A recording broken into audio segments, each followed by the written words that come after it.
तुम्हाला माहिती आहे का, पेढ्यासारखे गोल गरगरीत मऊसूत टाळूला न चिटकणारे, जिभेवर न रेळणारे आणि अगदी कोणीही सहज बनवू शकतील असे हे बेसन लाडू बनवण्यासाठी गॅसवर कढई गरम करायला ठेवली आहे। त्यानंतर यामध्ये इथे मी 200 ml तूप घेतलं आहे वजनी प्रमाणामध्ये। वाटीच्या प्रमाणामध्ये म्हणाल तर 1.5 वाटी इतकं हे तूप आहे। त्यातलं थोडंसं तूप कढईमध्ये घालायचं। त्यानंतर इथे मी 4 वाटी वजनी प्रमाणामध्ये अर्धा किलो विकतचं बेसन पीठ घेतलं आहे। ते बेसन पीठ घालायचं। मंद आचेवरती बेसन पीठ सर्व तूप लागेल असं थोडं थोडं घालून छान मऊसूद होईपर्यंत भाजून घ्यायचं।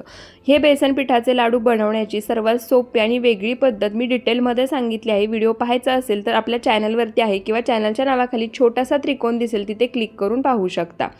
तर इथे पहा, बेसन मी लागेल असं सर्व तूप घालून छान मऊ होईपर्यंत भाजून घेतलं आहे। त्यानंतर आता यामध्ये 4 ते 5 चमचे पाण्याचा शिपका मारायचा, म्हणजे बेसन पीठ छान रवाळ होतं। त्यानंतर गॅस बंद करायचा। गॅसवरून कढई खाली उतरायची आणि हे बेसन पीठ कोमट होऊ द्यायचं। बेसन पीठ कोमट झालं की इथे मी 400 ग्रॅम पिठी साखर घेतली आहे। वाटीने म्हणाल तर 2 वाटी इतकी ही पिठी साखर आहे। लागेल अशी पिठी साखर थोडी थोडी यामध्ये घालायची। सर्व पिठी साखर घातली की वेलची पूड सुद्धा घालायची आणि आता ही पिठी साखर या बेसन पिठामध्ये छान एकजीव करून घ्यायची।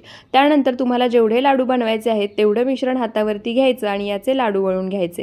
लाडूवरती लावण्यासाठी इथे मी बेदाणे सुद्धा घेतले आहेत आणि इथे पहा, पेढ्यासारखे गोल गरगरीत मऊसूद बेसन लाडू बनून तयार आहेत। व्हिडिओ आवडला असेल तर फॉलो